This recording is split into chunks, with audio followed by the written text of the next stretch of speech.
Da Santa Margherita a Piazzale Roma, migliaia di persone attraversano campi, percorrono fondamenta, affrontano pazientemente gli incolonnamenti nelle calli più strette per manifestare solidarietà alla popolazione di Gaza e contro la guerra e il blocco delle imbarcazioni che portavano aiuti umanitari sulla striscia.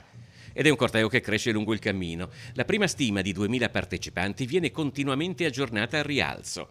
All'arrivo del corteo a Piazzale Roma, dove è accolto con uno striscione srotolato dal tetto del garage comunale, la cifra ufficiale è già salita a 5.000. Quando poi con una scelta senza precedenti il corteo si incammina lungo la rampa che lo porta ad attraversare il Ponte della Libertà per incontrare i manifestanti che arrivano da Mestre, si parla di 6.000 persone. Il colpo d'occhio è impressionante. Forse bisogna andare con la memoria alle lotte operaie degli anni 60, ma io non ero ancora nato, sicuramente da quando io faccio piazze e ormai di anni ne ho quasi 50, una cosa del genere non s'era mai vista.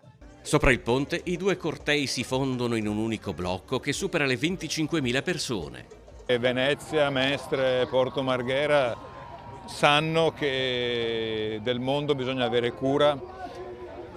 Quando il mondo è in pace si cresce tutti meglio, funziona meglio il lavoro, l'economia, le relazioni, i commerci. Attraverso l'economia da guerra a rimettersi sono i lavoratori, i salari, e questi sono i giovani che oggi sono venuti qua e sono tanti, sono tantissimi, meritano un futuro migliore, lo meritano. Una città dai due lati del ponte che sta insieme e sono, guardatelo, famiglie, ragazzi, anziani, gente comune. Questa è la cosa importante. Non siamo militanti soltanto, c'è tanta gente comune. Non tutti sono d'accordo però, anzi secondo il senatore mestrino Raffaele Speranzon bloccare per ora il Ponte della Libertà è indecente e dimostra una volta di più che i centri sociali non sono spazi di confronto democratico ma di indottrinamento ideologico che avvelenano le coscienze dei giovani con l'odio e li trasformano in violenti intolleranti.